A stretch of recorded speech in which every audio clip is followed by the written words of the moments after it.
Students, हम लोग जो है force and law of motion वाले चैप्टर में से हम लोगों ने पढ़ा था ऑलरेडी हमारे पहले वीडियो में, इससे पहले वाली वीडियो में, यानी इसी का जो है पार्ट 1 में आपने पढ़ा था व्हाट इज फोर्स, ये फोर्स है क्या, ठीक है, ये आपने जाना था। और फोर्स के साथ साथ आप यह भी क्लियर किए थे कि इनर्शिया क्या है, ये जो इनर्शिया है ये क्या चीज है, इसके बारे में भी आपने पढ़ा था। हम लोगों ने लॉ ऑफ इनर्शिया इसलिए पहले देखा था क्योंकि हमारा जो न्यूटन का फर्स्ट लॉ है, न्यूटन का जो फर्स्ट लॉ है वह डिपेंड करता है इनर्शिया पर ही। आपने इनर्शिया में क्या पढ़ा था कि कोई भी ऑब्जेक्ट या बॉडी जो है यदि रेस्ट में है तो रेस्ट में ही रहना चाहता है, यदि रेस्ट में है तो रेस्ट में ही रहना चाहता है, और यदि ऑन मोशन है तो ऑन मोशन ही रहना चाहता है। It is tendency of any object, किसी भी ऑब्जेक्ट का जो है यह टेंडेंसी होता है, इसी को तो इनर्शिया कहते हैं। और हमने यह भी पढ़ा था कि इनर्शिया डिपेंड करता है किस पे, मास पे और एक्सीलरेशन पे। मास पे इसलिए, मास के बारे में जो है यदि ऑब्जेक्ट का मास बहुत ज्यादा हो तो जेन्युइन सी बात है उसका इनर्शिया भी ज्यादा होगा। जैसे यदि आप क्या कह सकते हैं, बड़ा है ऑब्जेक्ट, उसको अगर हम ऑन मोशन लाना चाहते हैं तो ज्यादा फोर्स अप्लाई करना पड़ता है, और यदि छोटा है तो कम फोर्स अप्लाई करना पड़ता है। यह क्यों? इनर्शिया के अकॉर्डिंग ही तो होता है।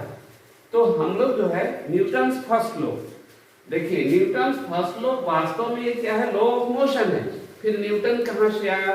तो देखिए ये जो लॉ है, न्यूटन्स के जो 3 लॉ दिए गए हैं, there are 3 law of motions given by Newton, so we call it Newton's law और वनली लॉ ऑफ मोशन, दोनों ही कह सकते हैं। हम केवल लॉ ऑफ मोशन भी कह सकते हैं, first law of motion, second law of motion, third law of motion. But Newton ने इसे जो है इन्वेंशन किया था या दिया था, इसलिए हम लोग क्या करते हैं, इसको न्यूटन के रिकॉर्ड में जो है इसको जो है Newton's first law, Newton second law, Newton third law कहते हैं। पहले हम लोग आते हैं एन ऑब्जेक्ट, क्या कहता है first law, an object remains in state of rest और of uniform motion in a straight line unless and until an external unbalance force is applied on it. देखिए इसको लॉ ऑफ इनर्शिया भी कहते हैं। क्या कहा कि यदि कोई ऑब्जेक्ट, एन ऑब्जेक्ट रिमाइंस माने रहेगा, कोई भी ऑब्जेक्ट जो है रहेगा, कैसा रहेगा, कौन से स्टेट में, यदि रेस्ट में है तो रेस्ट में ही रहेगा, और यदि एक सीधी रेखा में लीनियर मोशन में मोशन कर रहा है, एक यूनिफॉर्म मोशन में मोशन कर रहा है तो ऑन मोशन ही रहेगा, ठीक है। लॉ ऑफ इनर्शिया में भी यही पढ़े थे कि उसका टेंडेंसी है तो वही टेंडेंसी में रहेगा, यदि रेस्ट है तो रेस्ट में ही रहेगा, और यदि क्या कहते हैं मोशन है तो यूनिफॉर्म मोशन में ही रहेगा। कब तक? तो जब तक जो है अनटिल, जब तक N external unbalance force is applied on it, जब तक उस पर कोई अनबैलेंस फोर्स उस पर अप्लाई नहीं होता तब तक, अगर अस्थिर है तो अस्थिर ही रहेगा, यानी रेस्ट में है तो रेस्ट में ही रहेगा, मोशन में है तो मोशन में ही रहेगा। तो आप कह सकते हैं ऐसे में तो एक गाड़ी हम स्टार्ट करके 40 के स्पीड में लाकर छोड़ दिए, अब तो हमको पेट्रोल खर्चा नहीं होना चाहिए, अकॉर्डिंग फर्स्ट लॉ तेल हम बंद कर दिए, गाड़ी बंद कर दिए, अब गाड़ी को 40 की स्पीड में ही चलना चाहिए, हम कोई उस पर फोर्स अप्लाई नहीं करते हैं, ठीक है, आप तो अप्लाई नहीं कर रहे हैं, बट फ्रिक्शनल फोर्स जो है अर्थ का, रोड का जो फ्रिक्शनल फोर्स है वो अपोज कर रहा है, प्लस ग्रेविटेशनल फोर्स है, तो ये सब फोर्स उस पर अप्लाई हो रहा है, जिसकी वजह से वो स्लो होता है। ओके स्टूडेंट्स, यदि कोई फोर्स उस पर अप्लाई नहीं है तो जैसे है वैसे चलेगा। अगर रेस्ट में है तो रेस्ट में ही रहेगा, मोशन में है तो ऑन मोशन ही रहेगा। इसी को कहते हैं Newton's first law. Enough for you, क्योंकि हम पहले ही इनर्शिया बतला चुके हैं। अब हम लोग आते हैं न्यूटन सेकेंड लॉ में। क्या कहता है Newton second law? The rate of change of momentum of a body is directly proportional to the applied unbalanced force in the direction of force। एक वर्ड आया है यहाँ पर मोमेंटम। ये मोमेंटम क्या है, इस पर भी थोड़ी चर्चा करनी होगी, क्योंकि यहाँ लिखा है the rate of change of momentum. तो at first we know momentum है क्या, इसकी हम लोग पहले चर्चा कर ले, तो ही जो है सेकेंड लॉ को समझना आसान होगा। चलिए मोमेंटम की हम लोग चर्चा कर लेते हैं। ये मोमेंटम होता क्या है? मोमेंटम जिस प्रकार फोर्स के बारे में हम लोगों ने कहा था ना, क्या कहा था? फोर्स क्या है? Product of mass and acceleration share to. ये जो क्या कहते हैं मोमेंटम जो है, मोमेंटम है क्या? ये भी जो है मास और वेलोसिटी का, मास m into v, ये product of mass and velocity, यानी p is equal to mv। p momentum को जो है p से जो किया जाता है, इंडिकेट किया जाता है, और मास और वेलोसिटी। मोमेंटम जो होता है वो मास और वेलोसिटी का प्रोडक्ट होता है, यानी दोनों को मल्टीप्लाई करेंगे तो हमारा मोमेंटम निकलता है। मोमेंटम में एक बात मैं बतला दूं, मोमेंटम बढ़ता घटता किस पर है? दोनों पर डिपेंड करता है, मास पर भी और वेलोसिटी पर भी। कैसे? मान लिया जाए एक बड़ा सा ट्रक है, बहुत बड़ा सा ट्रक है, भारी सा। अब वो भले 5 किलोमीटर के ही स्पीड से क्यों न जा रहा हो, एक दीवार से टकराएगा तो दीवार को हिला देगा, ठीक है। लेकिन वहीं एक बहुत ही हल्का सा वैन गाड़ी ले लो, वो भी उसी रफ्तार से जा रहा है, दीवार से टकराएगा तो क्या होगा? दीवार हिलेगा? नहीं हिलेगा। इसका मतलब क्या? देखिए भी कांस्टेंट था ट्रक में भी और छोटी गाड़ी में भी, जो वैन गाड़ी है ठेला वाला उसमें भी इक्वल था, कांस्टेंट था दोनों में, बट मास में डिफरेंस था। मास में डिफरेंस था तो मोमेंटम भी चेंज हो गया। ठीक उसी प्रकार एक हम लोग एग्जांपल लेते हैं, जैसे एक बड़ा सा पत्थर लेते हैं, कहीं पर वार करते हैं, चाहे कांच का गिलास है उस पर मारते हैं तो वो चूर हो जाता है ना, यानी फूटता है ज्यादा एरिया में वर्क की वजह से। खैर उस पर हम लोग विशेष चर्चा करेंगे। वो भी ग्लास को फोड़ा, पार किया। और अगर एक छोटा सा रिवॉल्वर की गोली को अगर हम लेते हैं स्टूडेंट्स, यदि हम रिवॉल्वर की गोली को लेते हैं तो रिवॉल्वर की गोली भी कांच के गिलास को छेद कर पार हो जाता है। अब बताइए पत्थर भी और इतनी छोटी गोली भी, तो उसमें डिफरेंस क्या था? पत्थर का मास ज्यादा था और रिवॉल्वर की गोली में वेलोसिटी ज्यादा था, ठीक है। तो दोनों ही काम किया, यानी डिपेंड करेगा मास और वेलोसिटी दोनों पर। एक यदि घट रहा है तो मोमेंटम भी घट जाएगा, एक यदि बढ़ रहा है तो मोमेंटम भी बढ़ जाएगा। सपोज करिए मास कांस्टेंट है, वेलोसिटी को बढ़ा दिए तो मोमेंटम बढ़ जाएगा। मास कांस्टेंट है, वेलोसिटी को लेस कर दिए तो मोमेंटम भी लेस हो जाएगा। सपोज करिए इसको हम कांस्टेंट रखते हैं, वेलोसिटी को कांस्टेंट रखते हैं, मास को कम कर दिए तो पर भी जो मोमेंटम घट जाएगा। और यदि मास को इंक्रीज कर दिए और वेलोसिटी कांस्टेंट है, उतना ही है, तो हमारा मोमेंटम बढ़ जाएगा। तो इससे पहले अभी जो यहाँ कह रहा है rate of change of momentum, rate of change यानी दर निकालना है, कैसे चेंज करता है इसको हम लोग देखते हैं। पहले सपोज करिए कि कोई ऑब्जेक्ट है, एक ऑब्जेक्ट है ए, अब ये आगे बढ़ रहा है, इसका वेलोसिटी है, सपोज करिए इसका मास है m1 और इनिशियल वेलोसिटी है u1, ठीक है।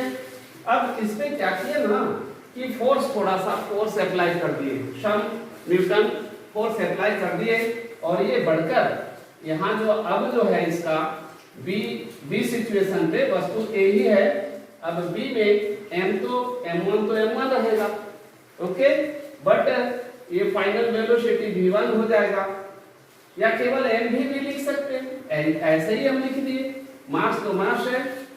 अब चेंज का मतलब क्या हुआ, चेंज क्या होगा, तो mv माइनस mu, तो ही ना पता चलेगा कि कितना चेंज हुआ। अब इस सिचुएशन से इस सिचुएशन में आने में, यानी सेम मास के ऑब्जेक्ट में वेलोसिटी u से v होने में कुछ तो समय लगा होगा, सपोज करिए वो टाइम t है, तो बटा t कर देंगे, तो हमारा रेट ऑफ मोमेंटम हो जाएगा। पहला था चेंज ऑफ मोमेंटम, और जब t बाय t कर दिए तो क्या हो गया, rate of change momentum. Student इस बात को आप समझ चुके हैं। तो अब हम लोग मोमेंटम समझे हैं और चेंज, मोमेंटम और चेंज, रेट ऑफ मोमेंटम समझे, और ये मोमेंटम क्या होगा, जिधर फोर्स अप्लाई किया है उधर ही होगा।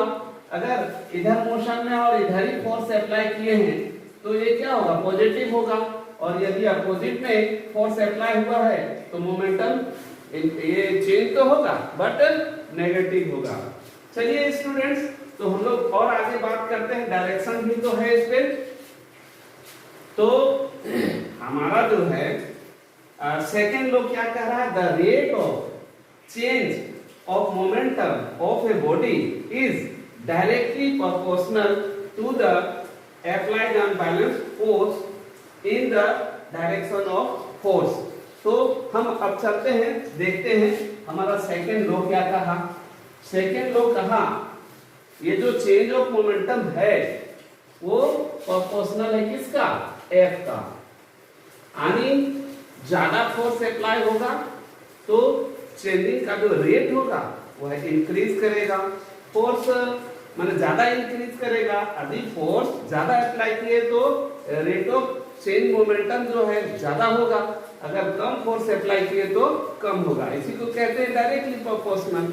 यही हमारा सेकेंड लॉ कह रहा है, किसका, मोमेंटम।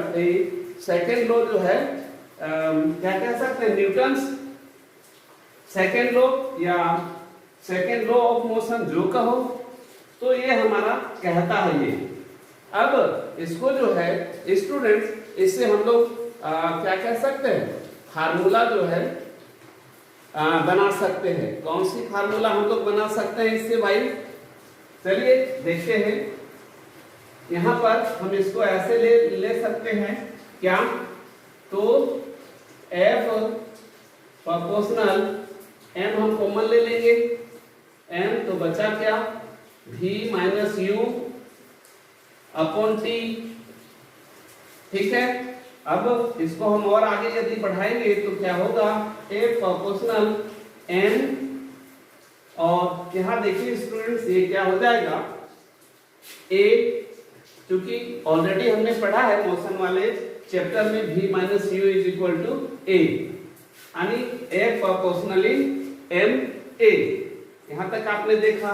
यदि कांस्टेंट हो, यदि कोई कांस्टेंट या हिंदी में स्थिरांक ले ले, सपोज करिए कि एक स्थिरांक हम k ले लिए k, तो हम इसको कैसे लिख सकते हैं, F जब ही स्थिरांक लेंगे इक्वल में कन्वर्ट हो जाएगा k m a, और यदि ये जो वैल्यू है उसका मान यदि 1 है तो क्या हो जाएगा, F is equal to ma।